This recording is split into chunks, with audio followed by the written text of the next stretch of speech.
Yeah. Dani Lapuz and Bethany Icenhower, welcome to the Map It Forward podcast. I had to remember which podcast I was on for a second. Welcome, ladies, to the Map It Forward podcast. Wherever we are, I'm stoked to be here. Wherever we are, whichever podcast this is. Welcome, ladies. This is going to be a fantastic conversation. Thanks for joining me. Yeah, super excited. So, Bethany and Dani, you're both from Barata. Yes. And we are here to talk about a very specific subject that came from a very specific incident that happened with through a conversation that I had with a very specific badass friend of mine, Miss Kira Kennedy, who everyone knows I love to bits. She's one of my dearest friends. And we are here to talk about an incident that Kira told me about that happened with you guys, that she was so impressed at your leadership when this situation happened. So who wants to explain what we're here to talk about and how we came to this moment? Yeah, I'll kind of start because I was the first. So this was all kind of off of an interaction with a specific customer. And I'm not gonna name drop or No, anything please like don't.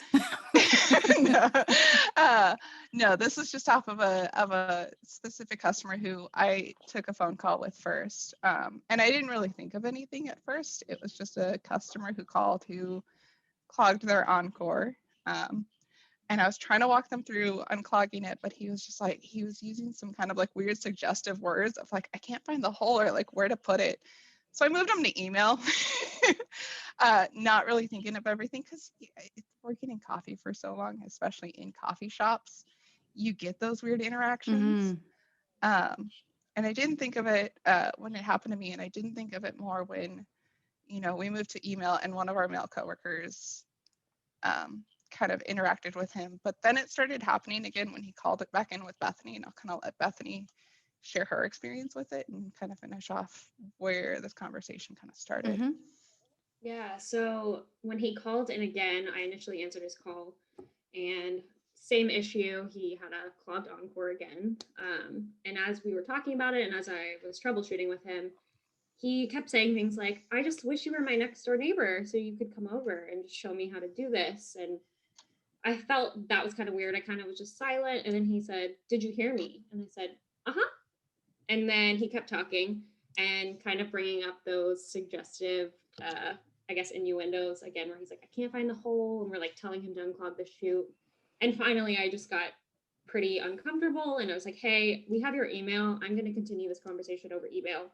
And he didn't like that. He wanted to keep talking on the phone. But at that point, I was just like, I can't be on the phone with this guy anymore.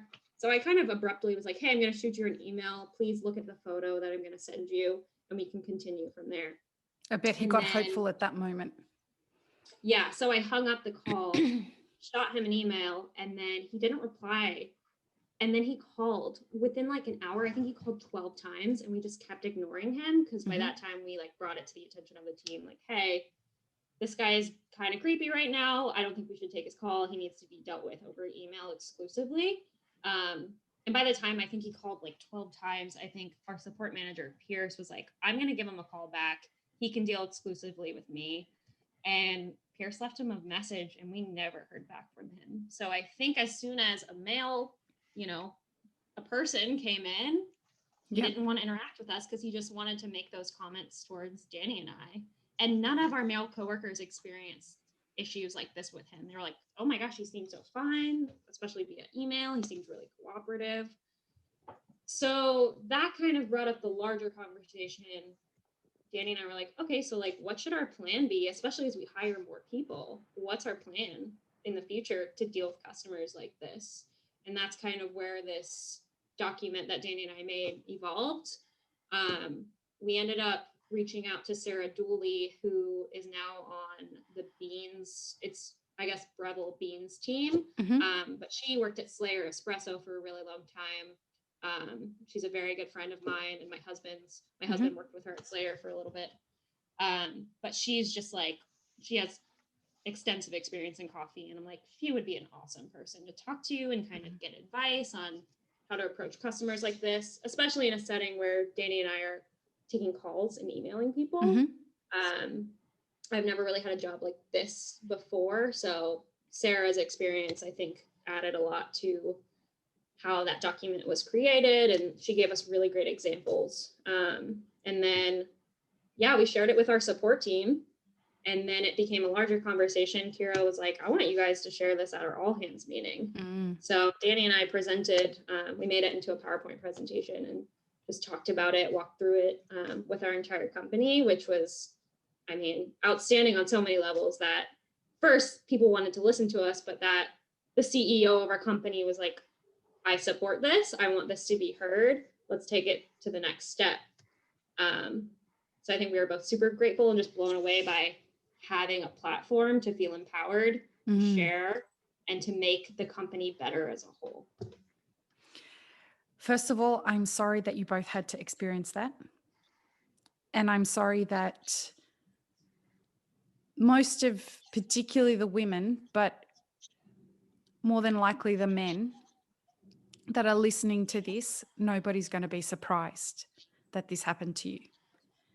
And I'm sorry for all of us that that is the reality of this industry and life in general.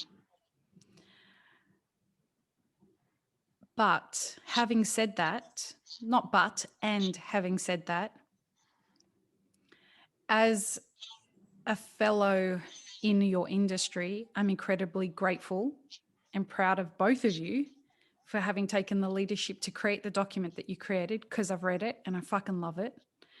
And I hope that there is a way that we can share it with the world, because what you've done is articulate what we wish was the normal way that people engaged with us as humans, not just as women, because men get sexually harassed as well. I just want sexual harassment to stop. And what you've articulated and the succinct way that you articulated it was almost poetic. So congratulations on creating a document that I think the whole industry could learn from and the whole industry could take from.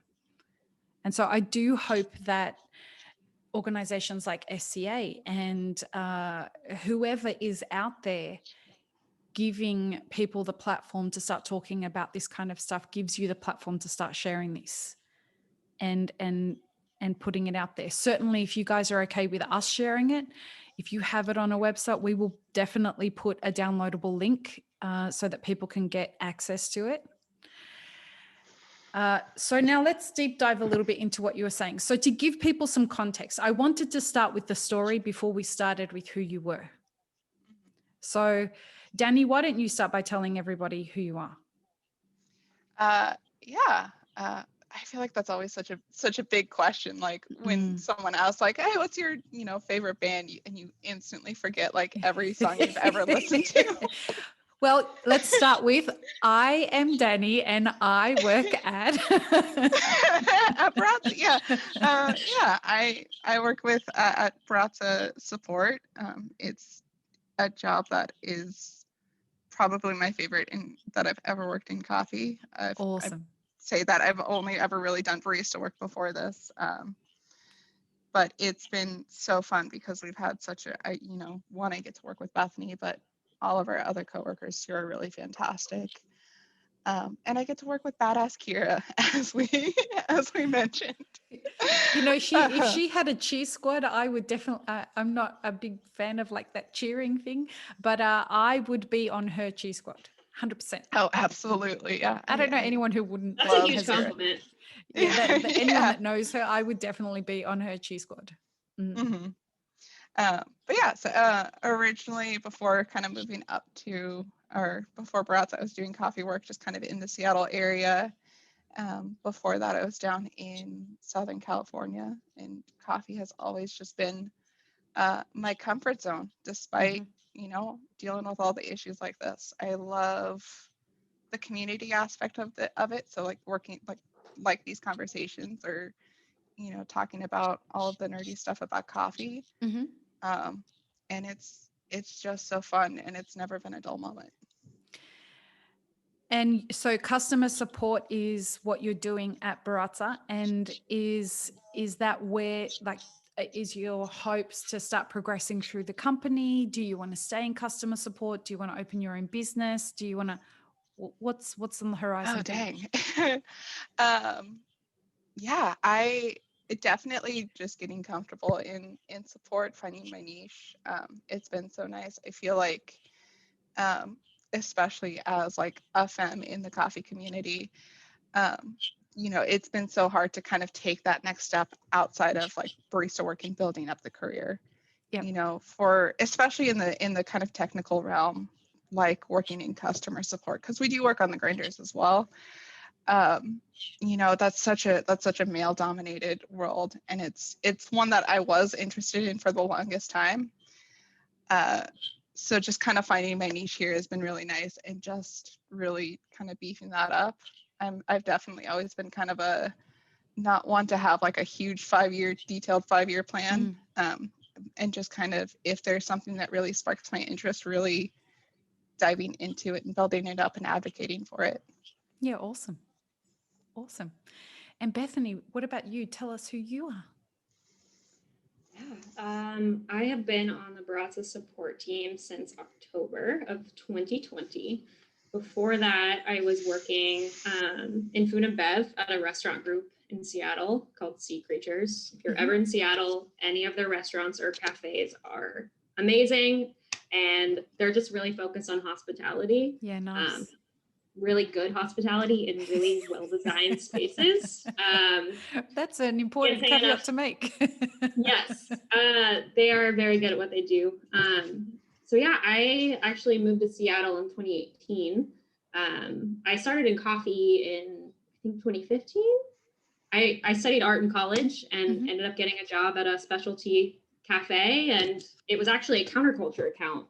So I was able to take the counterculture classes and kind of get nerdy about coffee, and it kind of opened up this whole world. And like, I drink this every day and I know nothing about it.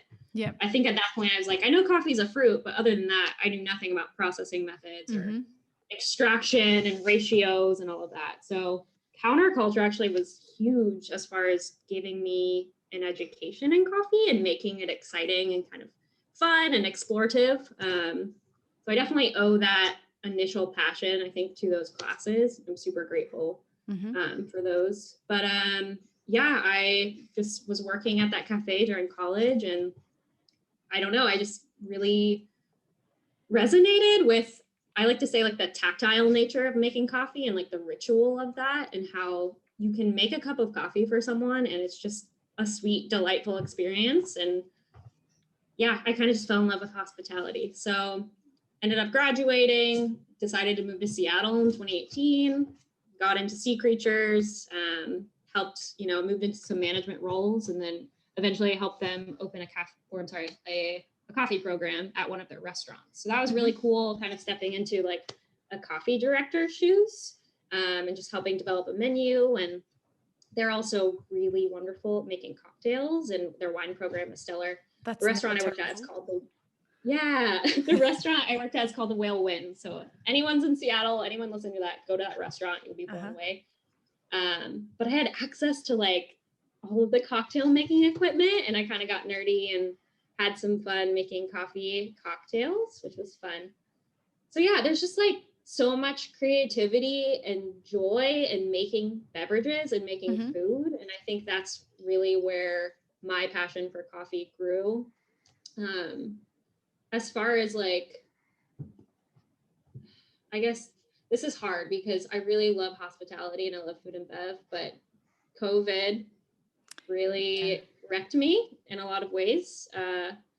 As a barista and as a manager, and as someone who's interacting with customers day in and day out, some of them with masks, some of them with not, or with no mask, mentally, it really affected me. And I had to find a way out. I was just like, I can't do this. I'm really burnt out. I'm tired.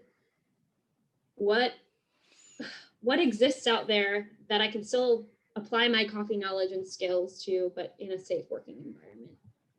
And that's kind of where Baratza came in. I found the job on Sprudge. I was like stalking Sprudge every day for a job, and I had heard wonderful things about Baratza. And Sarah Dooley, who actually, we made that document with, she had mentioned that there was a job opening a couple months prior. And so it was kind of on my radar. And then I applied and I got the job, and oh my gosh, just so grateful to be working with Baratza, but also the flexibility of like working from home. That is such a huge luxury right now. And I could not be more grateful for that opportunity from where I was prior to October.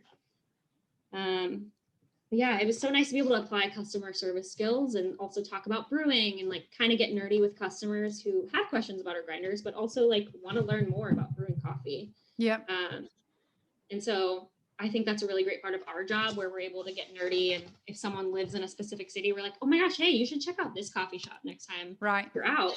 And they're like, oh my God, I've never had that. Or recommending roasters, just like having those connections that you can have behind bar, but we have them on the phone, and it's just been such a joy.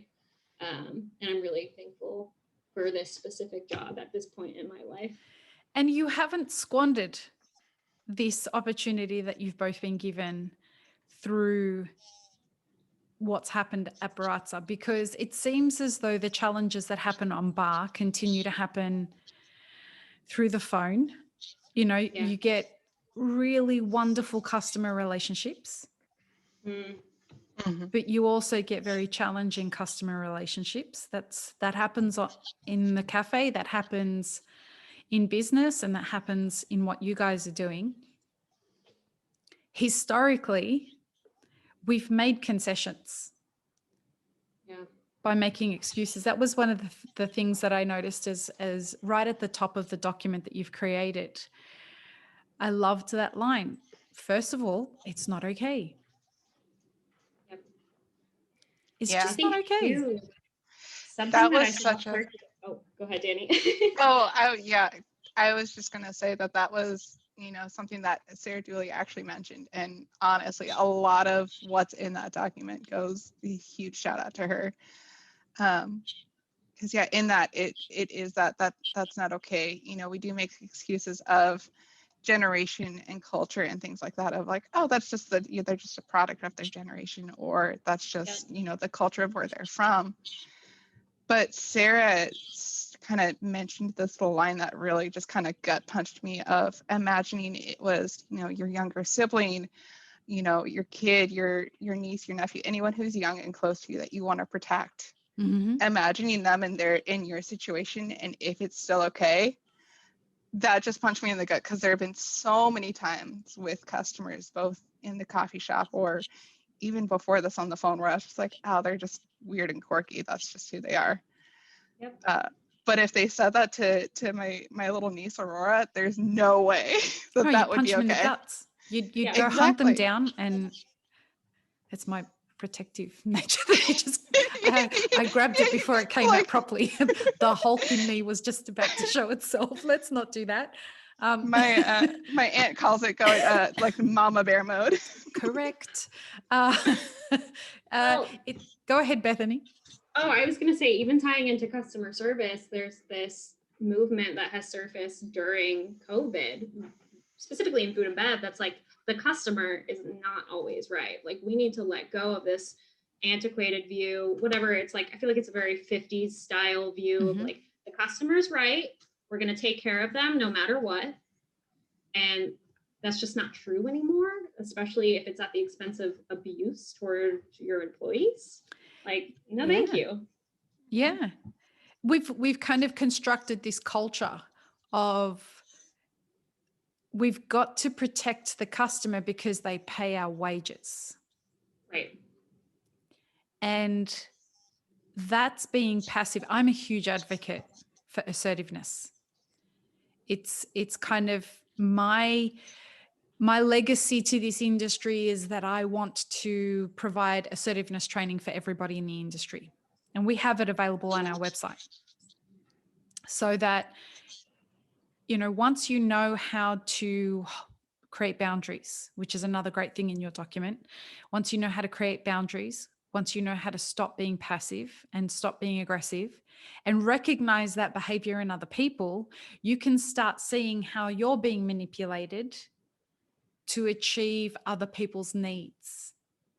I used to be a Lifeline counselor. You know, I don't know. Lifeline is like a helpline here in Australia for, I don't know what the equivalent is in the US, but it's just a helpline for people who are experiencing suicidal thoughts, or, you know, they just need another voice on the end of the line. And I was going through my counseling training at the time. And part of that was that you had to do, you know, 3 to 6 months on this helpline. And I sat down, and I was I was 21 at the time, and the person who was training me said, okay, so 1 in every 5 calls is a man calling to masturbate. You just got to wait till they're finished, and then you'll know about it. Did she say it that casually? Yeah. Oh my God. And I had forgotten all about it until I read your document. And the reason I talk about it now is because in your document, you were saying how we give concessions to people's generations. We give concessions to, oh, it's just a thing that men do. We give concessions here and concessions there. And just because that's what we're meant to do, either as women or as customer support people, because the customer's always right. And now what's so exciting is we're speaking up. And what we're saying is, this is not okay anymore. It never was okay. And now we're going to make sure that it's not okay. And by the way, here's how you can deal with it. And that's why I'm so in love with your document. And I really congratulate you for what you've created, because the generations that came before us did the things like what they said to me on a helpline. Look, it sucks that it happens, but 1 in every 5 calls, this is what's going to happen. Somebody's going to masturbate over the phone. Don't take it personally. They do it to all of us. And I'm here like a naive little 21-year-old. I thought this was normal. It wasn't stigmatized to me. It wasn't like, I'd never heard anyone do that before over the phone. And so when it happened, I was like, oh, this is just one of those calls. I just need to hang up now.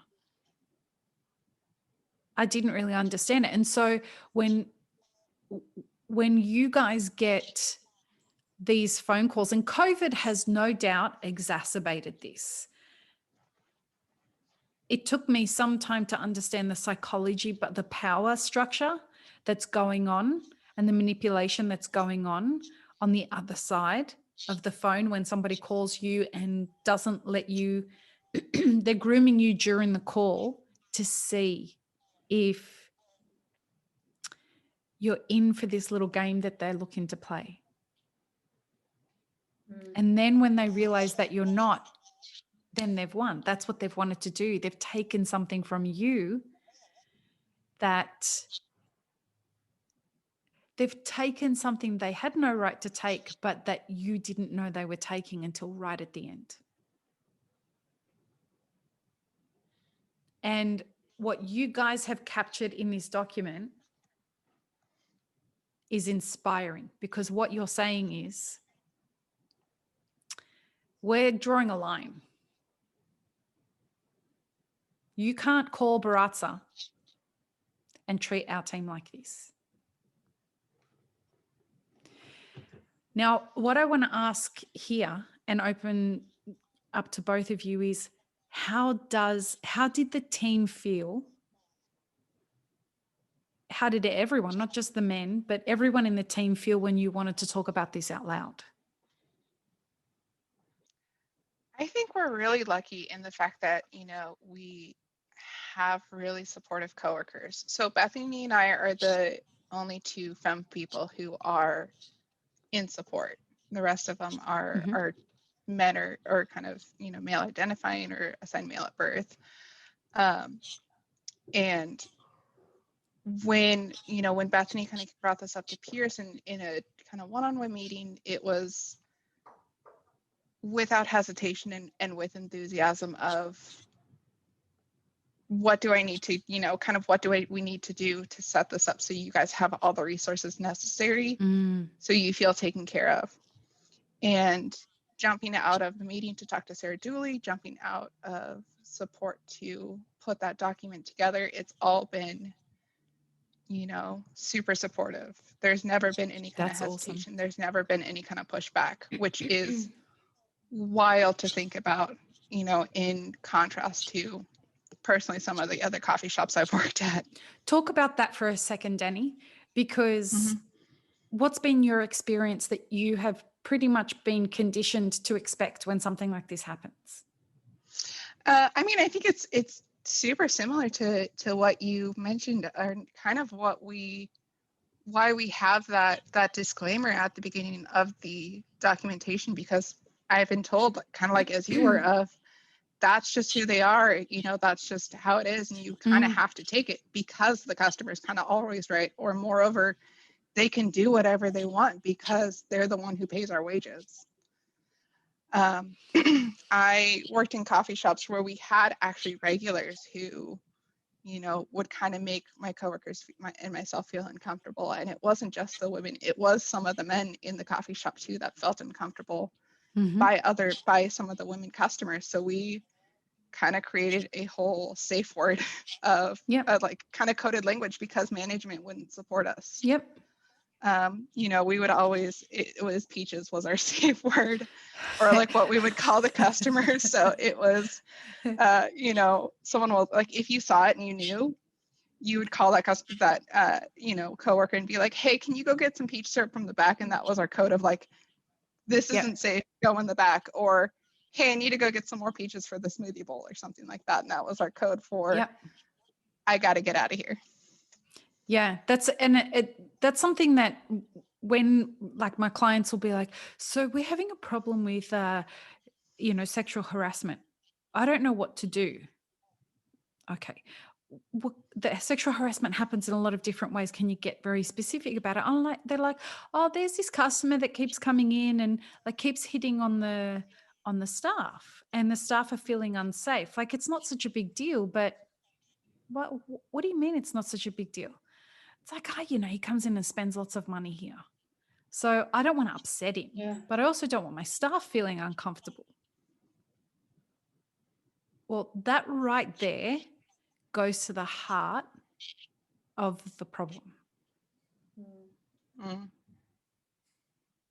Yeah, sure. It's like, what do you prioritize? Your employees who are doing all of this work, or your coworkers who are doing all this work, or the money?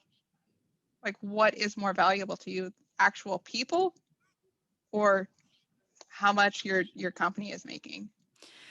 Let's talk about this, because it's when that's a conundrum for an employer, that really goes to the heart of the culture that's either passively or deliberately being cultivated, right? When you have to say, well, I don't want the customer to feel uncomfortable. I know what they're doing. And, they're not really trying to be an asshole. It's just, that's just how they are. I wish my staff would just get over it. Like, what's wrong with that? Talk to me about what you guys think is at the heart as employees. What does that signal to you about an employer that was like that? Because you don't work in an environment that's like that right now, but you have. So what does that signal to you? I mean, that's just classic. You care about your bottom line. You don't care about the safety of your employees. But I don't want you to feel uncomfortable. I just don't want you to, like, just understand where he's coming from.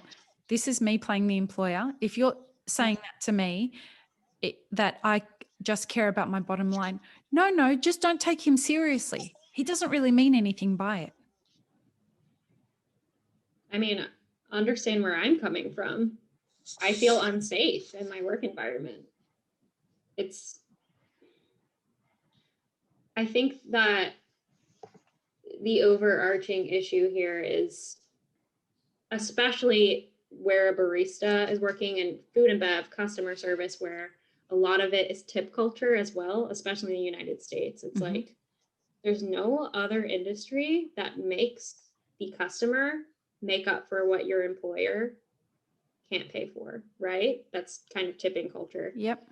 And I think that, I don't know if I saw this on your website, Lee. I think you were talking about how like the barrier to entry to be a small business owner is so low. It's very easy to become a small business owner. I talk about it a lot. Yeah, there's these things that managers, bosses, owners, they don't think about, and it becomes like a flippant, oh, we'll put that fire out when it starts. We're not going to do preventative care to make sure our employees are cared for. So with issues like that, it just feels like here's the dollar, here's you. You don't matter as much as this dollar. And you're easily replaced. Like if you're going to make too much of a fuss about this, I'll give you an example. I had a stalker. I used to be in the music industry. And while I was working in coffee at the same time, I had a stalker. And one day it got so obvious, he turned up and he sat at the cafe on a soy latte for 5 hours. And by about hour 3, I was really embarrassed because I didn't know how to tell my coworkers, hey guys, this is someone who's been stalking me. He turns up to all my gigs. He sends me emails. And I was really embarrassed by it. And this is a thing that we experience as women. When something's happening to us, we're so embarrassed by the abuse that we're receiving that we feel like failures if we tell somebody about it, or we feel like we're an inconvenience. And in that moment, I felt like if I tell my coworkers what's going on, this now becomes their problem as well. So hour 4, they started saying, hey, does anyone know this guy? Like he's ordered one soy latte and he won't leave and he just sits there. I said, no, it's all fine. It's all fine. It's all fine. And then he said to them, I'm just here for her. So my boss comes up to me and he says, listen, this guy's saying he's here for you. Do you know him? And I just burst into tears. Like, I'm really sorry. I didn't want to say anything, blah, blah, blah. And he's like, hey, done. Go to the storeroom, get your bag and leave. We'll keep him here. Go home. So here I was trying to protect everybody else from this situation that was very dangerous for me. The moment I spoke to them about it, they had my back. But we as women or whoever is being abused, we're so scared. We've built a culture of, I don't want to make this somebody else's problem. Yep. And because I don't want to make this somebody else's problem, I'm going to shut up and say nothing about it, because we've been conditioned that if this becomes my boss's problem, he may turn around and sack me. And especially in a tipping culture, you don't want to be an inconvenience. You don't want to be that person who's like complaining about something that's not that big a deal. So what, Lee? He's sitting there having a coffee. Yeah. And like you said, it makes it so easy for you to be replaceable. Like there's always going to be someone ready to fill your spot. So you kind of just feel dispensable. And that's a really terrible place to be. Yeah. Yeah. Oh God, that just reminds me of there were a couple of instances where I had, whether I knew them, regulars that would just kind of start to cross that boundary, or there was one time where someone had just followed me from the bus stop where I got off to get to work, God. sat down, got a drip coffee, and sat there for 2 hours, not saying anything, just staring at me working. And there was a meeting shortly after, like maybe a week or so later, of just, hey guys, that's what happens. People come in, they stare at you. You just have to get over it. In case it's not obvious to people who are listening to this conversation by now, it's not okay. As your document says very eloquently, it's simply not okay. It's not okay to. So this is where I want to ask you, where's the line in your guys' opinion? Where's the line of it being your responsibility as the receiver of the sexual harassment? Who defines if it's sexual harassment or not? I mean, I think that has a lot to do with the recipient, because it kind of comes down to consent. Because fine, stare at me if you want. If my partner came into the coffee shop, he can stare at me all I want, because we have that dynamic, and I am giving that consent. If I told him like, hey, I can't have you around, and tell him that, that's okay. It's that enthusiastic consent of, you want them to be there. You don't feel harmed by their presence. Okay, so a customer comes in and they see you walking from the bus. They think, she's hot, I want to go and find out more about her. They follow you to the cafe. They sit down. They stare at you while you're working. It makes you feel very uncomfortable. Some people may say, I'm playing devil's advocate here for a very clear reason.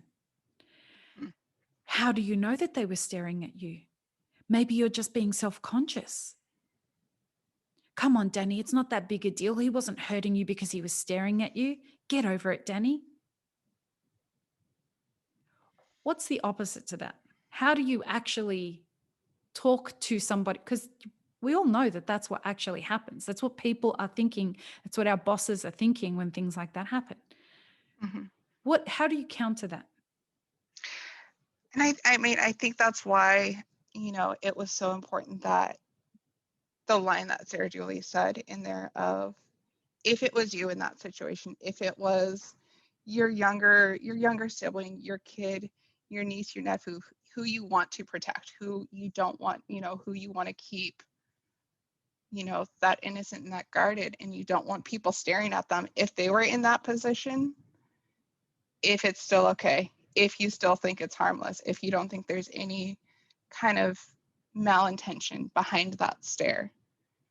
Mm-hmm. And moreover, I think it kind of goes back to as well of as we were talking about, what's more important, the fact that someone feels a little bit uncomfortable, because even if it's just a little bit of discomfort, I can move to the back and do some dishes. I can go to another station or something like that. We can work around that, and make the employee, make me feel a little bit more comfortable. But that also comes with the advocacy of protecting your employee.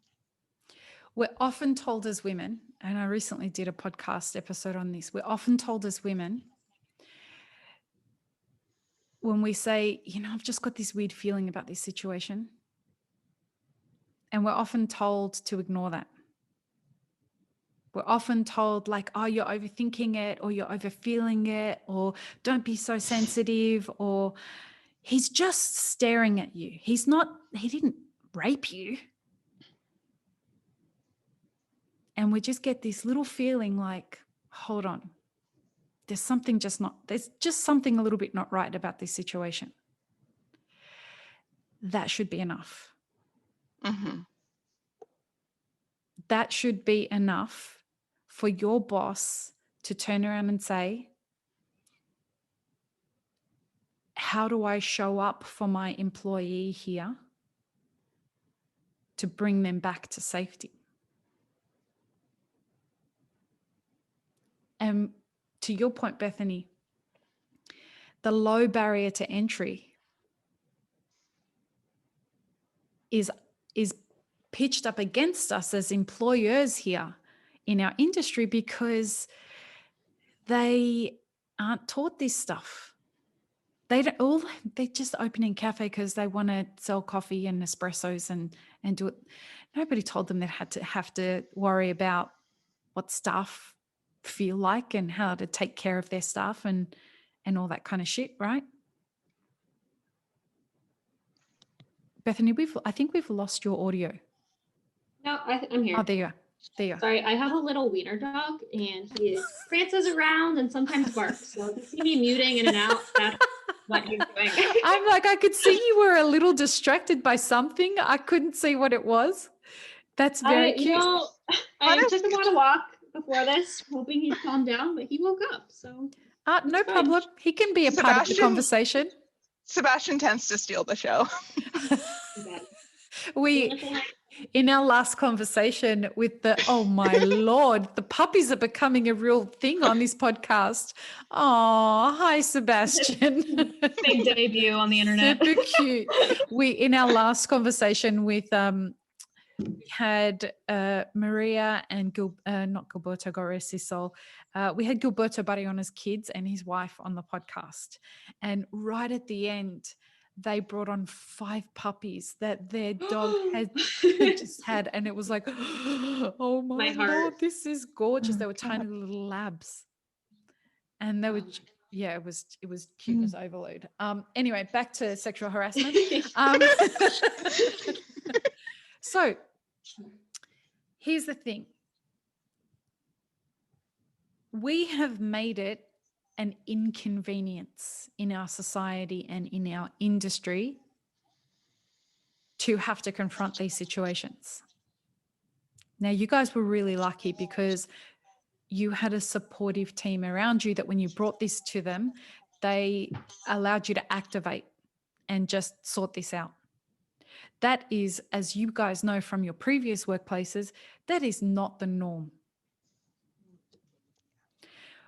What do you say to people who are experiencing, because of the system being, geared to work against them, particularly in a pandemic, whereby if they complain, they'll typically lose their jobs, or if they don't, you hear things like, well, my waitress is flirting with me or my barista's flirting with me just so that she can get tips.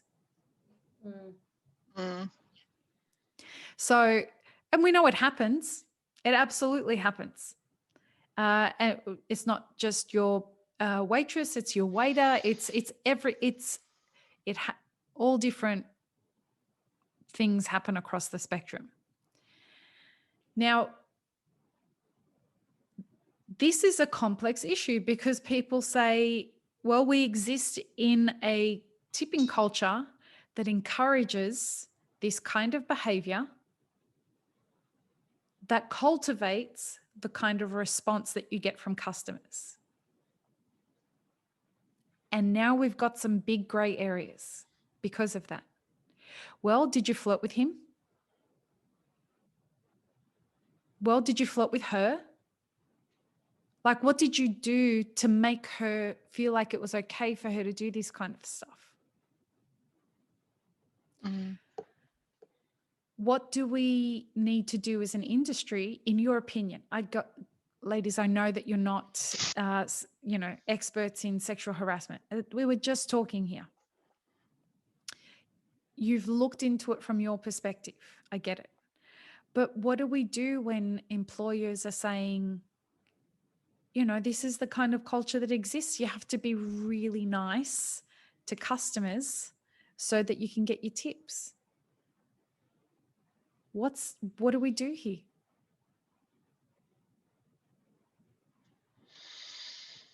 That's such a good question. Aside from Bethany there. Yeah. If your management doesn't take care of you, which is so shitty, but so common, because they don't know what to do, right? Yeah. It's you. I think the only really thing, especially with keeping that job, is turning to your coworkers. I mean, it's in a perfect world, yeah, we would demand for more. We would, kind of strike and everything like that. But there is still rent to pay at the end of the day. And I think creating that network with your coworkers, or with, in the coffee community, or, the food and bev, there have always been talks about unions kind of forming, and I would love for that to happen, to have that standard. But I think that whole Peaches code word for me back in the day, especially, like, I was, I think, 21, 22 at the time, was so powerful and was so special to me, because it was kind of almost without judgment of, if you do feel unsafe, say the word, you can get out of there. There's going to be someone to cover your space. It's, if there's 2 more drinks in the line, that's okay. That's not as bad. Can I ask a question on that? What would happen if was the employer on board with that strategy? I don't think they ever really knew about it. So I wonder what would happen if the employer came in, and this is where it becomes a problem. If if leadership is happening from and I hate to use a hierarchical kind of thing, but that's what exists in our industry. If leadership is happening from below, and it's kind of under the table, and it doesn't get the room to breathe, right? So that's passive leadership. If the passive leadership has to happen in secret, and then the boss finds out about it and finds out that you're not on bar because you feel unsafe, and what are you doing back here, and et cetera, et cetera. This is where it becomes a problem, right? Because if you don't have your boss's support, you then could potentially be fired. Yeah, that was always the thing. And I think we were very lucky to have a boss that would only kind of come in very occasionally, and just talk with the customers, kind of check in with us, give a 20-minute rant about how the towel should be folded properly, right? Which actually happened. And then shaking her head there, because we all know that's what the fuck happens. Because how the towels are properly folded so you get use of every single side is way more important than the customer that's making inappropriate comments. Right. And so, but you can see where they're coming from, right? They're coming from, I don't know how to deal with this, and this is really hard to talk about. And if I do talk about it, am I going to get blamed for somebody feeling like they're immediately going into defense mode? And because they haven't been trained to deal with these kinds of situations, they're worried about am I going to lose business? They're worried, are my staff going to walk out on me? Am I going to get sued? All of this kind of stuff. So as opposed to, hold on, what's the right thing to do here? One of my employees is feel like it shouldn't be this difficult, right? Yeah, it would be so nice to have a clear-cut answer.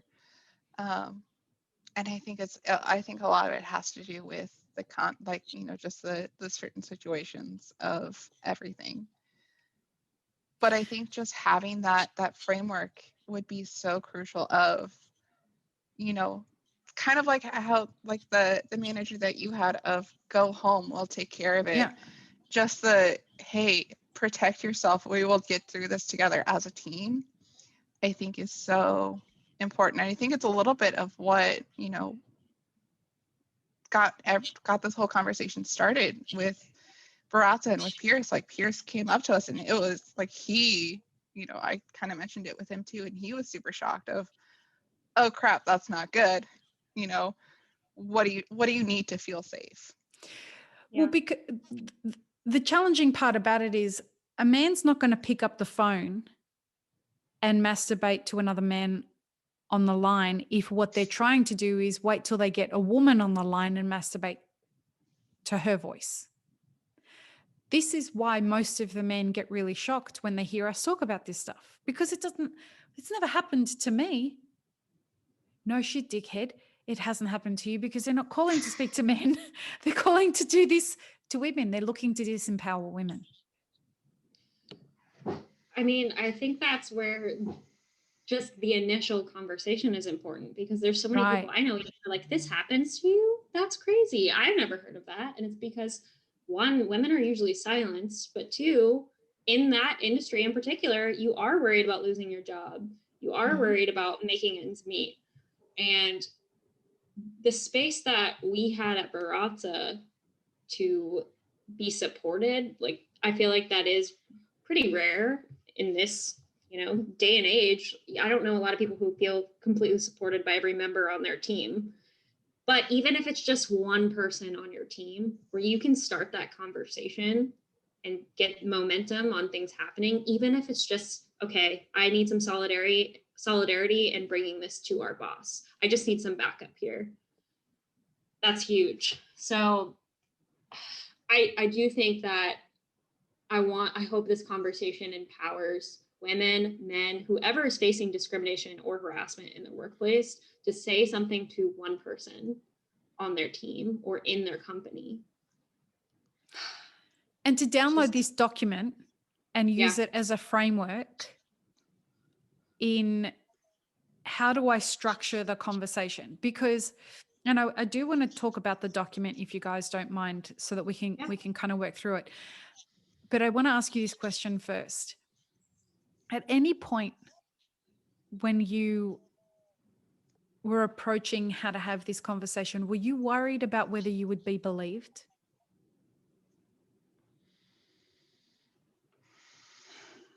Yeah, especially going to the rest of Baratza, because we do have some really great people on the support team that we interact with several times throughout the day, even working from home. But we don't really interact all too much with all of Baratza.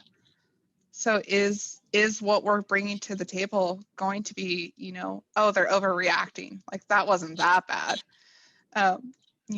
Yeah, just because he was making something suggestive and not like full out masturbating, that's still pretty bad. Like the fact that someone in your company feels uncomfortable should be bad enough. Yeah. I think that's something, as women, as femmes, that's something that we have to deal with almost every time we share an experience. Because there are going to be people who are going to either victim blame you or ask what you did to bring that upon yourself.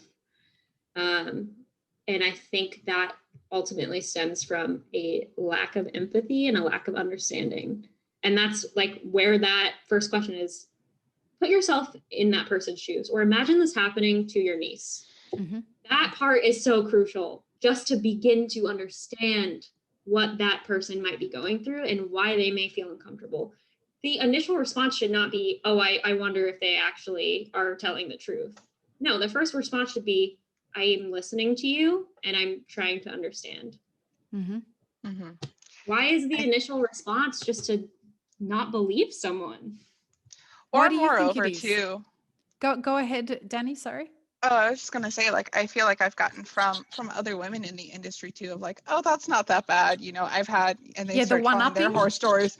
Yeah. Let me tell you what happened to me. This isn't okay. That wasn't okay. We need to change this shit. Yeah. We need to change this shit simply because none of it's okay. Like, we're at work. We shouldn't be spending our time trying to fend off attacks, no matter how, like, there are people who are going to die from 1,000 paper cuts with this shit. Dave Chappelle has a really great bit. He's one of my heroes. Big time. I love Dave Chappelle. Right. So he has this bit where he talks about how he was, when he got cancelled, and he was, trying to make rent when he was living in New York. One way he would do that is he would do gigs for gangsters. Private shows for gangsters as a comedian. And one day they paid him, I think it was $25,000 cash. And he had to ride the train home to Brooklyn with $25,000 cash in his bag. And he was terrified. And he says, now guys, I was sitting there thinking that if people knew what was in my backpack, they'd all rob me. I had something that they all wanted. Now imagine walking around with a pussy on you. All the time. Yep. I'm like, man, he couldn't have said it better. Hit the nail on the head. Yep. And that's what we walk around with all the time. We walk around with this thing that a whole bunch of men really, really want and they're fighting for. And a lot of the time they don't get as much of it as they want. And so they're going to take and take and take. And they make it, sometimes they take overtly and sometimes they just take in these little insidious ways, but they're a lot of the time trying. And I wish more men heard that Dave Chappelle bit. It's funny. That actually reminds me of a TED Talk that I listened to. I think it's like 8 years old. Ted, Dave Chappelle, same. Right? But it's by this guy who is talking about violence against women and how the conversation has always been on women. What can women do to prevent bringing rape on them, bringing harassment, what have you? And he begins the TED Talk by just writing out a sentence. And it's like, I forget the name. It's like, Ben hits Mary. And then like, as the sentence progresses, it doesn't become about Ben, even though he's the subject. He is the main subject of the sentence. He hit Mary. Aggressor. Yeah, he hit Mary. So he like begins his TED Talk talking about that and talking about how we've shifted the focus off of men and why men are brought up to think that treating women this way is okay. And how, what can women do to prevent violence against them? Oh, we need to walk with a partner at night. We need to make sure we have a flashlight, all of these things. And it's like, no, what is going on in our society within these social structures and systems that are bringing up men who treat people like this, men who treat other men like this? Mm-hmm. Like, what is going on here? And it's just a really great, it was just a great way to understand how there's so much involved as far as the intersectionality between women, even in gender, in race, in ethnicity, all of these things that are so influenced by systems that have been put in place to oppress people and to take away people's voice and to make you feel small and make you feel like you can't change something because that's just the way it is. And that's why I'm so thankful for this conversation, because I mean, even Kira was talking about how she's like, I grew up and that's what I believe. Like, this is how it is. Suck it up. You'll be fine. Just forget about it. And like you said, I feel like it's a great time to be a woman and just being surrounded by all of these empowered, strong leaders who are fighting to make a change in the way that people are experiencing the world, how you view other people. And it all trickles down. It's all connected. Even like just economically, as far as small businesses go, like this conversation needs to be spread. Oh yeah. Everywhere, every corner. I mean, because there are more women owning businesses. There are more women in leadership. And people used to say, like, what's the big deal about getting women in positions of power? Well, guess what? When you have a woman in power and the woman at the head of a company, that means that there's more empathy at the top of the food chart most of the time. And if we start having that, we're starting to listen to people more. And that's a very powerful leadership strategy. When you start to listen to what people are saying and what's actually happening rather than making assumptions,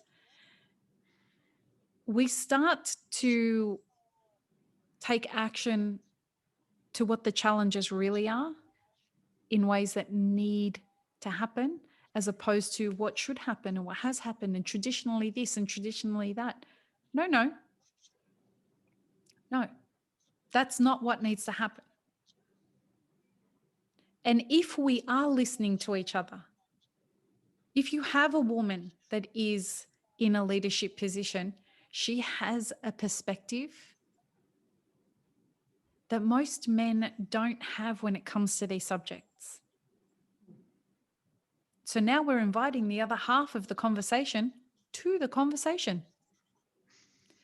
the decision-making part of the conversation. This is why I feel so strongly about women elevating other women. Yeah. Mhm.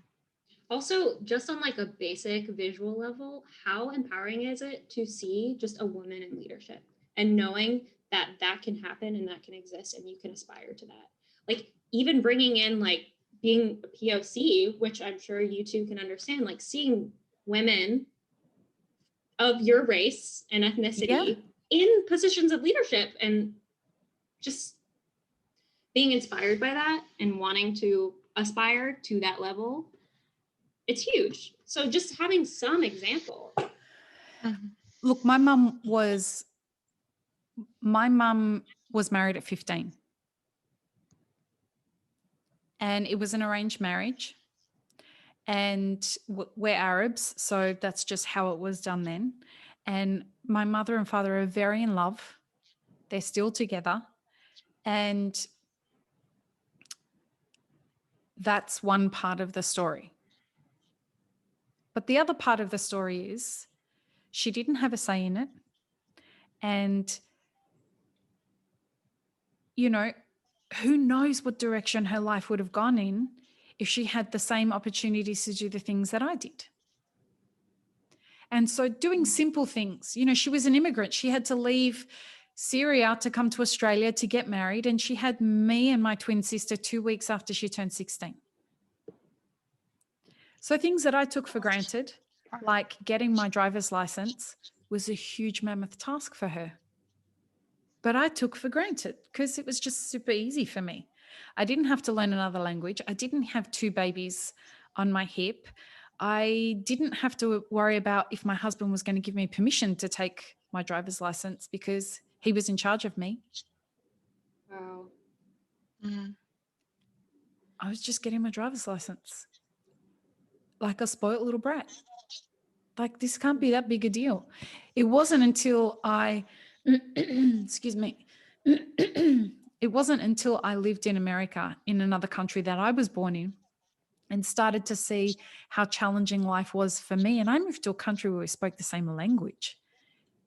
It wasn't until I had that empathy for my mother's experience that I started to realize, oh shit, this is really, really difficult. And then you add to that, she didn't get a say in who the first person, like who the person she slept with was going to be. It was an arranged marriage. All the messaging that comes from that, and that was culture wide back then. All of these women who are told you don't have agency. Mm. We've got generations and generations and generations worth of inherited trauma to deal through. And we have the work ahead of us of undoing the normalization of being passive in these inherited experiences. It's just normal. Like everybody did it back then, Lee. Everyone got married at 15. Now I look at a 15-year-old and I try and imagine all of my mother's generation. Now we call that a whole bunch of other stuff. And I can't even speak the word because it makes it too real for me. And yet we normalized it because a whole generation did it. Now we normalize it that we treat our hospitality staff this way because, you know, that they know what they're getting into because of the tipping culture. They know what they're getting into because it's a hospitality thing. No. And now that we have women in leadership positions, we can start to shift this shit. Mm-hmm. So let's talk about your document, because the structure, the title is fantastic. Taking care of each other. I love that there's no gender in there. I love that there's no, it's just straight to the point. And you talk about the purposes and goals, and then you go on to the next heading. It's not okay. It's just simply not okay. And you talk about there being no excuses. Actually, we're going about this the wrong way.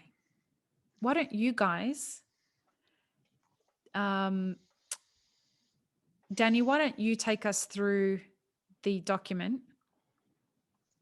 as you were the guys that wrote it? Yeah. So this is, I mean, like I said, this kind of all started from notes that Bethany and I took during our meeting with Sarah Dooley.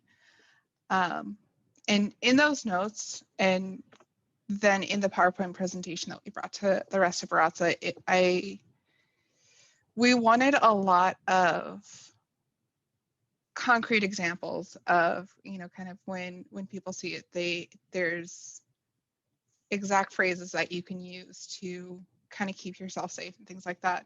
But building to it, there's, I mean, like we said, there's a lot to deconstruct. Just kind of within ourselves, that's kind of been internalized of, yeah, it's of writing things off of, oh yeah, that's just how it is. So it kind of had to start with deconstructing that, and just because you are in a professional role or you're at your job doesn't mean that you don't deserve to still be treated like a person, that you don't still have those boundaries and that they aren't still valid. Okay. So yeah, and so kind of after working through all of that,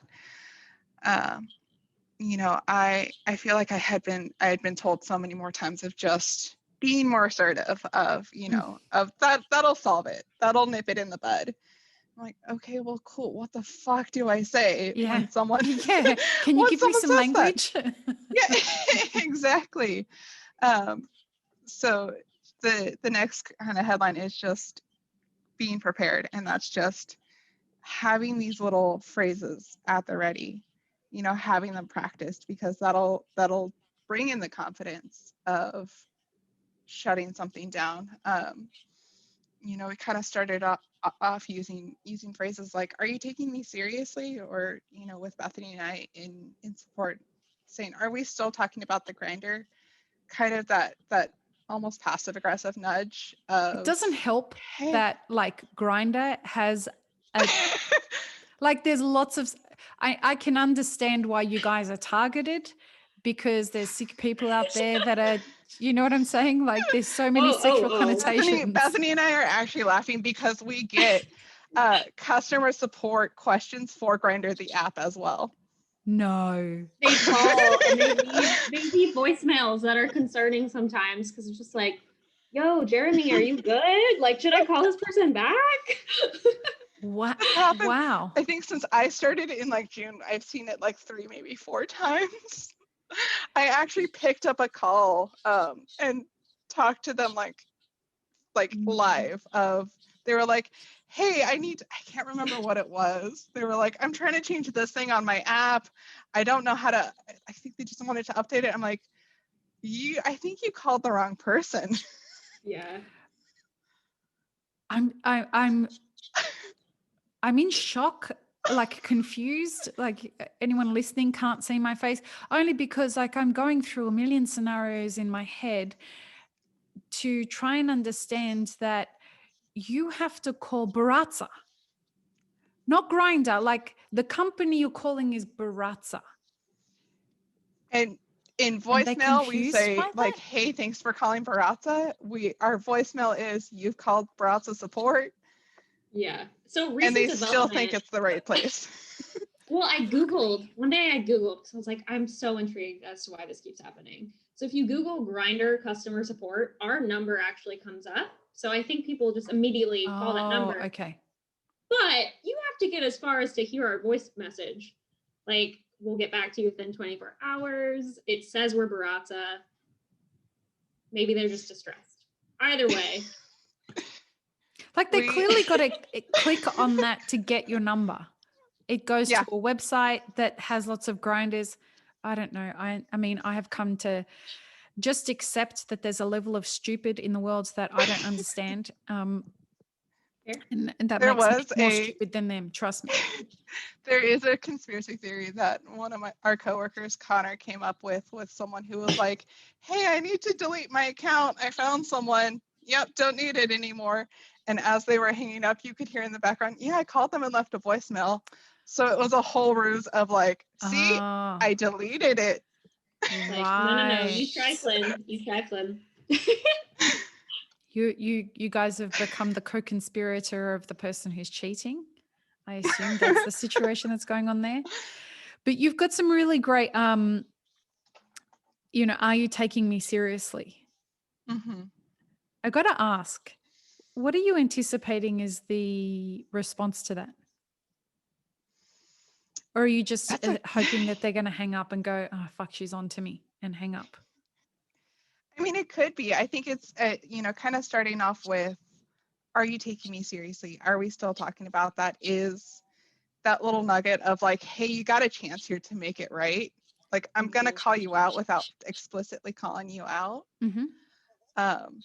And if they're like, sorry, let's start and have a actual professional conversation, or no, I'm Are not. you expecting that while he's sitting there with his dick in his hand and he's halfway through, he's going to turn around and say, "Actually, let's really start talking about my encore right now." Excuse the pun. My virtuoso, I mean, everything to do with your brand is going to feed the sexual innuendo of what's going on.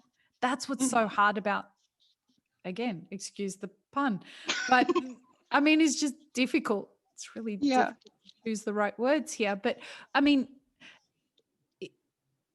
what's the intended hope when you ask for, are we still talking about grinders? If they've called for a particular agenda, let's just say, and they're sitting there halfway through their agenda, I guess the hope is that they'll get spooked and want to get off the line.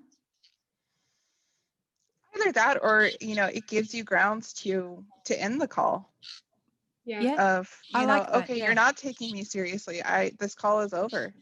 And we have gotten that support from both like Kira and Pierce, who we've talked about this with, our support manager, of if that is the case in the call, that is okay by us. Yeah, man. I just wonder what they're going to respond in a situation like that.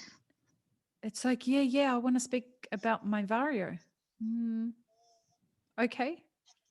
And then you just pivot and ask them a troubleshooting question. And if they do not respond appropriately, okay, great. This call's over. Have a great day. Great. So keep going with this document. I'm really loving this. Yeah. And yeah, we kind of ended that section of, if you are going to keep speaking to me like that, I am ending this call. And the next point we have is titled "Take a Breath," because it is shocking. You don't go into a job expecting to have someone who has an agenda, if we're going to keep using that phrase. I feel it's the safest. Right. Very diplomatic. It's very shocking. It never ceases to be shocking or jarring. It will always throw you off. So take a step, take a breath. If you're on the call with them, you know, the hold button is a function that is there. Mhm. Moving away to email, and we have, you know, kind of outline those of, you know, I have to step away, you know, make up a meeting. Like I have to jump into a meeting, but I can call you back in like 15 minutes, or I can have Connor call you back in like 15 minutes. And that gives you that break to compose yourself, think of what you need to say, to, you know, be confident and make sure that they take you seriously and that you are still safe in that conversation. And I don't know that it's a situation of whether they're taking you seriously or not. You're having two different conversations in that moment. You're showing up with the agenda of, I want to help this person solve their problem with their grinder. Mm-hmm. They're showing up with a completely different agenda. Yeah, and that's a, you know, one of the phrases that we use in support from time to time of, you know, if they are having a completely separate conversation of, well, that's outside the scope of the conversation I'm here to have. Yeah. Which is a word that, or a phrase that we use in support a lot. Yep. It's I wish we could just be more direct in those conversations, because again, what we're still trying to do is make it comfortable for them.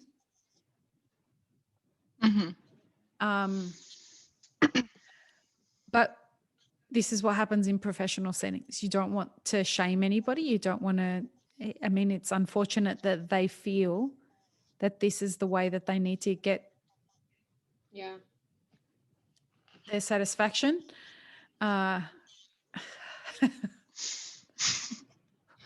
Look at me choosing my words. Okay, so take a breath and then I need to end this call. I'd be happy to continue over email. Why would you be happy to continue over email? Because I think there's still that level of, you know, if they have, you still want to do your job, or if they have a broken grinder, there's still that part of you that wants to, you know, see that part through. Do you believe that is it at that point that you are unsure whether they have a broken grinder or not? I mean, if they don't, then they can just not reply to the email. But Okay. that I'm happy to move over to email is more of a, I'm happy to put a little bit more distance between us. Here's the first boundary. Yeah. Okay. And it's very, like, I don't think we've seen anyone continue that kind of behavior over email. It takes a little bit more commitment to type those words out and send it. Well, you need both hands, don't you? Yeah. Oh my God. Yeah. So email is like that first boundary. And then also it allows us to either continue with that ticket or to just close it altogether. Okay. You also kind of have the luxury of taking time in your reply and, you know, getting your other coworkers in on the issue. Have you guys seen an increase in this during COVID? I mean, we both started in the middle of COVID, so I don't know what Baratza support looks like outside of COVID in the before times. And it's definitely just overall, like, volume has increased with everyone being at home and grinding from home. Grinding from home. Again, this is terrible. Grinding from home. All right. And when a coworker crosses a boundary, this is a lot more prevalent. Yeah, so this one actually, again, kind of going back to the conversation with Sarah Dooley. Sarah, you know, I got to get her on the podcast. I've never met Sarah. She's such a sweetheart. I clearly, the way that Kira speaks of her and the way that you guys have spoken on her, she sounds like somebody I really should have a conversation with. Mm-hmm. You would enjoy speaking with her. She's one of those people that exudes hospitality in her presence, and I really admire her for that. She definitely sounds like somebody who I need to have a conversation with. So, co-workers. A little bit harder. Because you know them and you have to work with them, et cetera, et cetera. So talk to me about that.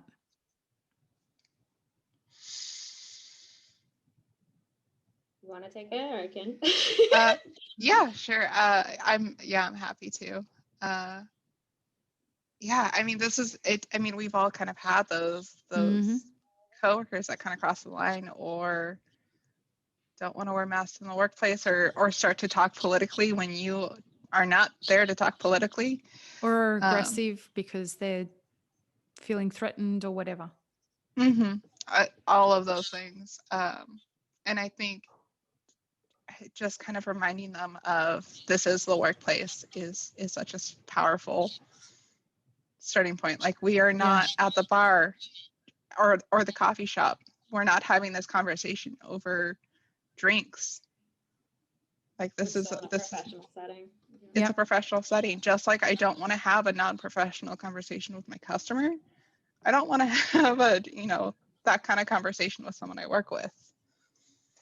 And again, we step into gray area because we know so often in cafes that there's a lot of, flirting between team members and people that get into relationships with other team members. And if the culture is not set by leadership, that this is a professional workplace with boundaries. I mean, so much of it comes down to culture, doesn't it? Oh my gosh, 100%. And again, because of the low barrier to entry and, small business owners feeling like this is just too hard. Yeah. Well, I think that's like one of the things in our document. We talk about the phrase, are we holding ourselves to the values of our team or of our company? And a lot of businesses don't even have a set of values that they even adhere to. Yep, I hear you. Which, hopefully if anyone's listening and they have a business and they own a business, hopefully that, makes you think about that and what culture you are setting up. What are people walking into when they become an employee? What do you want to foster? Yeah, look, this is an unspoken reality in our industry and something that we're working at Mapple Forward very, very hard to unearth and talk about very openly. And people are sick to death of hearing me talk about the low barrier to entry for employees and employers, but the very real reality that is faced by small business owners once they think like, how hard can it be to open a cafe? Everyone tells my espresso is fantastic. Like, how hard can it be, really? And then they start realizing that's a whole nother conversation. Right. But then they're faced with this understanding that I am now responsible for the well-being of the 5 people that work for me. I am not only responsible for paying their wages, I am responsible for their safety and well-being when they're here. And that's not just an OSHA thing, or an OH&S thing. People think all I have to do is I get a set of regulations from OSHA or from OH&S, whatever it is in your country, workplace health and safety. I get a list of things that I need to be looking out for. As long as I get the tick from the health department that says, yes, this is a safe work environment, I'm good, right? But because the workplace safety guidelines have nothing to do with sexual harassment or with bullying or with any of that stuff, none of that is considered. But it should be. There should be a part of the workplace health and safety guidelines that talk about how do I protect my staff from bullies, from sexual harassment, from racism, from all of this stuff. And it's not included as though it's not an important part of keeping people safe, right? Or as if it doesn't exist. Right. Yeah. And I guess I'd never thought about it in that way until I just said it out loud, but it should be a part of workplace health and safety policy. Oh my gosh. Yeah. It would be so radical to have it as commonplace and as regulated and that minimal standard. Right. Like we do, having sanitary, cleaning supplies. But imagine if that was the case, it would really revolutionize the workplace. You would now as a boss be required I mean, who do we talk to about this shit? Yeah, who do we talk to? Right? We should probably like find a way to have like workshop this with Kira, because Kira would know how we could get something like that in the right people's, In motion. yeah, their purview. It's just, it's not seen as being as important as using the right chemicals, as you said, Dani. Mhm. It's not being seen as important as making sure people don't trip over power cords. Yeah. It's interesting too that like you usually have to take some kind of sexual harassment course in larger companies, but like in small businesses, I've never heard of that. I've never No. had to do that. This is why it's important to recognize that the reason we don't have to do that as small business owners is because it's not a part of any kind of legislation, and it's not a part of any kind of work health and safety. And we've got too much to learn anyway. Most people get into this, and it's not until the 5th year that they're in business that they know how to read a profit and loss statement. And you're asking them to have difficult conversations with their staff about sexual harassment. They've just figured out how to fill in an employment contract. Oh my gosh. Yeah. Right? So the reason I bring this up is because this is grey. We don't get any solutions by casting blame on anyone about anything. When it comes to whose responsibility is it to fix this? It's all of our responsibility to fix this. I just don't know how we get there, because it's such a mammoth thing. We're moving in the right direction. We're getting women in positions of decision-making power. We have women and men speaking up about sexual harassment and being believed for the first time in history. So a lot of the pieces are starting to move in the right direction. We're not at a solution situation yet, but we definitely are moving in the right direction. We've got badasses like you two who are saying this happened and moving. I mean, the most impressive part about this, when Kira told me about it, was she said, Lee, this happened and they came up with a solution to it immediately. They knew what they wanted to do to fix it. They didn't come to us complaining. There wasn't any of that. Not that we wouldn't have listened or anything. It's just that the way that these two humans presented this situation to us was solution driven. And that was impressive.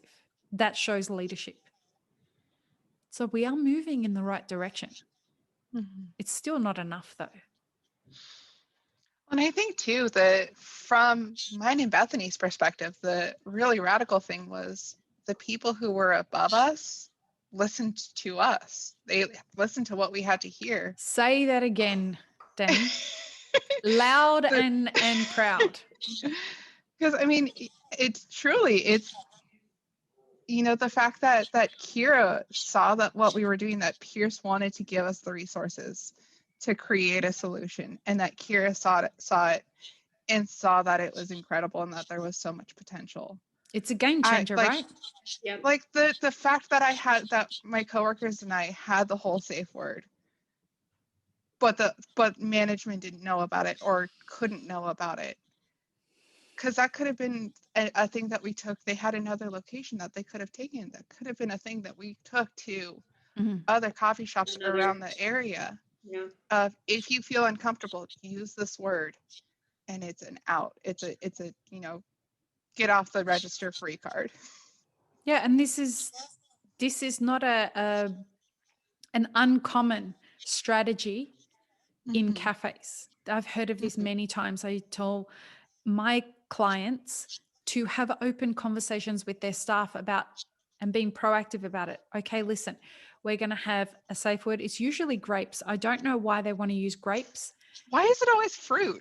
I have no idea. It's always fruit. Yeah, so my direction to one particular client was, have the conversation with your staff, have the staff come up with the safe words, and make sure that they're words that you wouldn't normally use.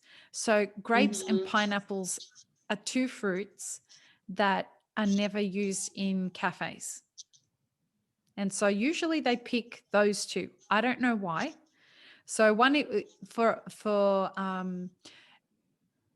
I usually tell them that you need one safe word for if it's with staff and another safe word for if it's with customers. Okay. So that you can go to somebody and say, hey, listen, I'm going to go and see if there's any grapes in the fridge. That way the person knows that they're being threatened by another staff member. I like that. And that's important. And then if you say, hey, listen, going to check if there's any pineapple juice for table whatever, or for cap with 2 sugars. And so that way you can connect it directly to the customer in particular that is harassing. It sucks that we have to have this kind of theater and that it happens, but it is a really great strategy because safety is of the utmost importance, right? So what do you do when you've crossed the boundary? This was really great because, again, you're both solution-driven humans. It became clear from this document and the way that you've acted in this situation. So you do, at the end of the document, you offer a solution once people have crossed boundaries. And what are the do's and don'ts? So, I've kind of experienced this both firsthand, like being the person who has said something inappropriate accidentally, and as someone who has, had inappropriate things do by people who are close. And I think taking a breath, not getting too emotional, not making it kind of all about you and thinking that, everything I do is horrible is the first step. Because, and kind of letting those emotions kind of simmer down so they don't drive how you react, and listen to the person who calls you out, because that comes from a place of trust. They trust you with that comfort and that bit of information of, hey, this action has made me feel uncomfortable, and genuinely apologize. And say that what you did was wrong and that you're going to strive to do better in the future. Yeah, and specifically naming why what you did was wrong. I feel like a lot of people gloss over, like, I'm sorry, will you forgive me? And they don't even talk about why they're saying sorry. So addressing, hey, I said this to you and this is why it's not okay. And I'm sorry for that. Yeah, and not putting the apology back on the other person of, hey, I'm sorry you feel hurt. Yes. That's not an apology. We've all been in that situation where it's just like, who are you? Are you actually saying sorry? I don't really think so. You just want to weasel your way out of this one. But taking ownership. Right. So I'm sorry that what I said made you feel uncomfortable. That wasn't my intention. I'm sorry that, it's the thing is, when you're genuine about an apology, you can still fuck up some of the words. You're just still genuine. You're genuinely sorry that you fucked up. I know people who had no idea that women feel uncomfortable when they check out their asses. I'm like, you don't know that? They're like, no, dude, I'm so sorry. I just thought it was okay to check out a woman's ass.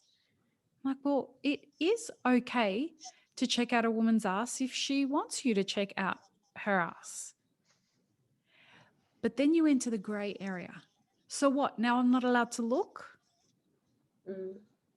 And so you have the conversation and they're like, listen, I'm sorry. I didn't know that you don't like me checking out your ass. I'll make sure that I don't check out your ass from now on. You're like, okay, that sounds kind of genuine, but I'm not quite sure that we got there. You know what I mean?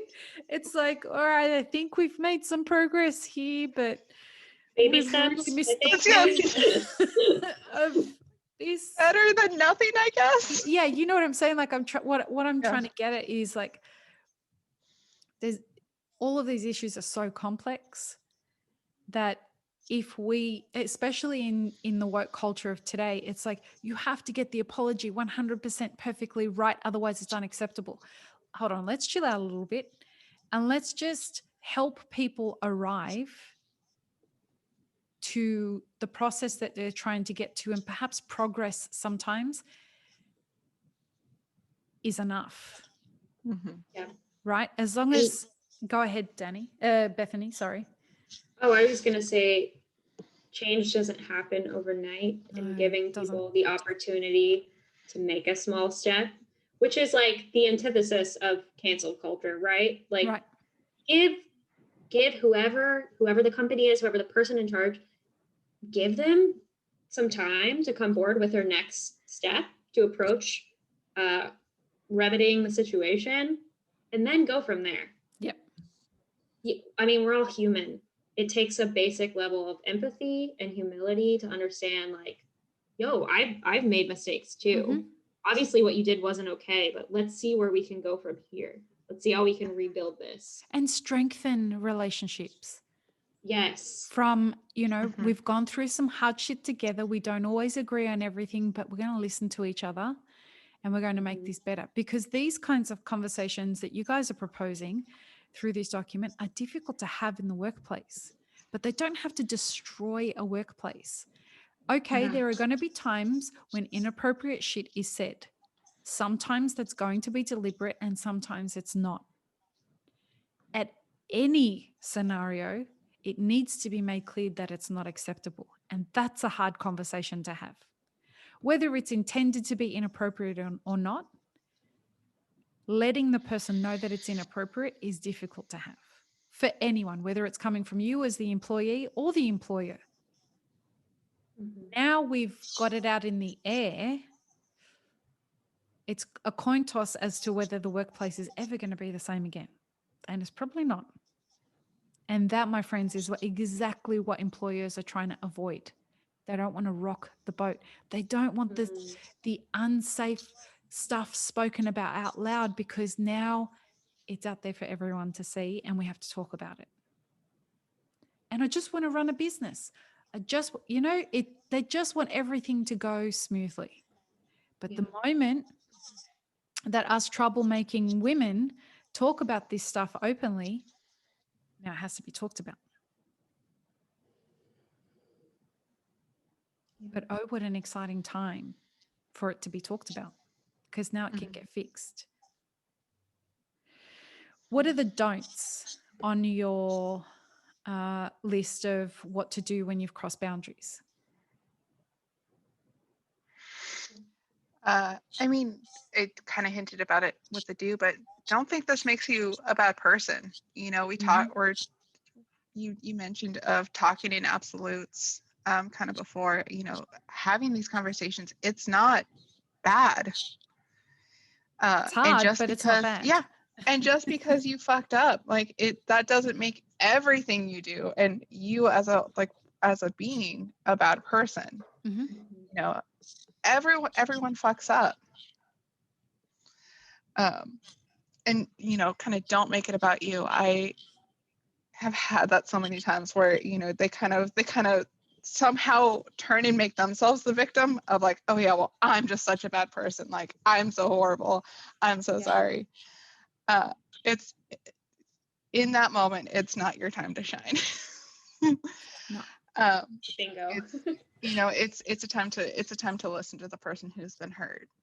It's a time to kind of shut up for a second and don't take that away from them.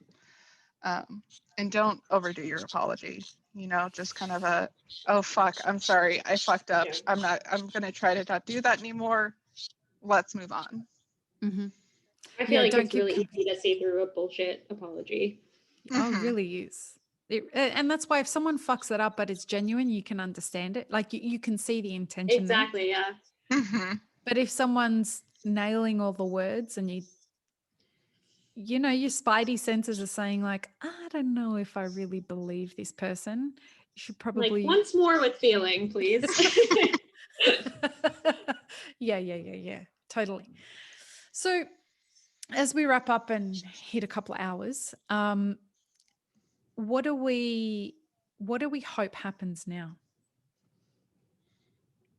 I think just that this becomes more of a conversation in the workplace, because this is always going to be an issue, no matter the industry. There's always going to be kind of shitty people out there, but I think we kind of want to take away the bit of taboo of bringing this conversation into the workplace, of just because it is a sensitive topic, that doesn't mean it's inherently bad, or it's not, you know, it shouldn't be had in the workplace. And moreover, we really want to equip people with kind of what to say and how to be ready for those conversations. Because I have been told those things of like, oh yeah, you just got to be more assertive. Again, how the fuck do I do that if I don't know what being assertive looks like? Yeah. What's an example? Yeah. I've already spoken to Kira about this. We're giving all of your team access to the assertiveness training. That we have had, awesome. With Dr. Jamie Berry. He's a psychologist, and he ran a full day assertiveness workshop for the hospitality industry. We paid him to do that, and we recorded it, and it's now on our website, and it's available for people to purchase. We're giving all of Baratza access to it. Oh, awesome. Actually, it is because of the work that you two did, and because of this document that I said to Kira, this is the way I want to say thanks to the ladies for what they've done. So you did this. Dani, what do you hope happens now? Not Dani, Bethany. Sorry. I'm an identical twin. This happens to me all the time. Lee, okay. Lena, Lena. I'm like, oh shit, I'm doing what everybody does to me. It happens in support too. You know, wild that there's more than one woman answering the phones, but they'll be like, Dani, I thought I was talking to Bethany. And you're like, there's other women on the team. Bethany, Dani, Bethany. To me, that they're both are like kind of old English kind of names. So I'm confusing you because I'm going into my old English movies and seeing Bethany and Dani and Dani and Bethany. Anyway, go ahead.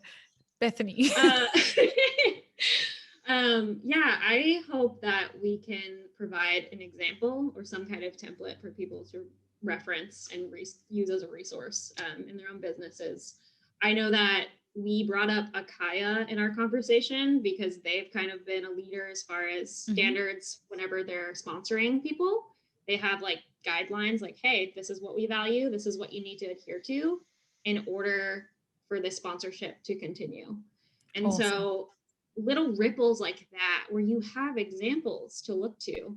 And like I said earlier, just even seeing a woman in leadership, a POC in leadership, just seeing that sometimes and having that example is so encouraging and so empowering. So I hope that we can be a small beacon of light and of hope to others, especially women in coffee. But yeah, I mean, in any industry, I hope that this prompts conversation. I hope that it prompts change. And I hope that people go home or if they're listening at home, they think about these things. Awesome. And I just want to add to back up what both of you said. A couple of years ago, we had a psychologist come on here and talk specifically about sexual harassment and what you can do in the workplace if you notice sexual harassment. One thing we spoke about was what's the number one thing that causes predatory behavior to happen in the workplace? And I was kind of shocked by the answer. And it is if the culture allows it. It's the number one. Science, like the data shows it, that the number one thing that shows that allows the number one indicator that predatory behavior will fester in a workplace is if the culture gives way to it. So a document like this that is spoken about, I mean, very clearly, if there's a predator that's waiting to be activated in the culture in Baratza, once something like this document comes out, they leave.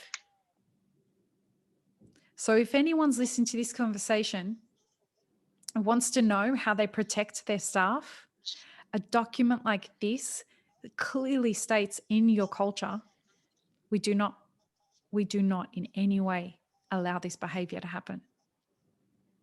And you will, excuse me, you will make sure that you get rid of any potential predators in your workplace by simply having a document like this in there. So ladies, congratulations on creating this document. And I tip my hat to you for having the courage to take a very challenging issue on in your workplace. Thank you, Lee. And thanks for being on the podcast. This was wonderful. This was a blast. I This want to was be so on the much podcast fun, all yeah. the time. You can come on the podcast whenever the fuck you like. Yeah, it's I love my job. I got to tell you, I love my job. I get to talk to awesome humans like you, and I get to explore ideas with people who are the leaders of our future. And I definitely see the two of you, especially under the tutelage of incredible leaders like Kira. I see you two being future leaders in our industry. You're already demonstrating those qualities. So I'm going to be watching your careers quite carefully. Just saying. Oh, I feel all warm and fuzzy inside. Excellent. Thank you very for much, coming on Lee. the podcast. And if people wanted to contact you guys purely about grinders, see, it's gotten all weird again. Not an euphemism. Not No a agendas. euphemism, the actual like grinders. How do they get in contact with you guys? Yeah, so we both have direct emails to us. Dani at baratza.com, Bethany at baratza.com, or you can even reach out to support@baratza.com. Fantastic. And so if anybody would like to have conversations with you about how to better improve their sexual harassment policies at work and how to get started in that, they can get in contact with you, or they can email us and we will forward the emails to you guys. Lovely. Sweet. It's been a blast, ladies. Peace, love, and peanut butter, everyone. Have an amazing rest of your day. Bye, guys.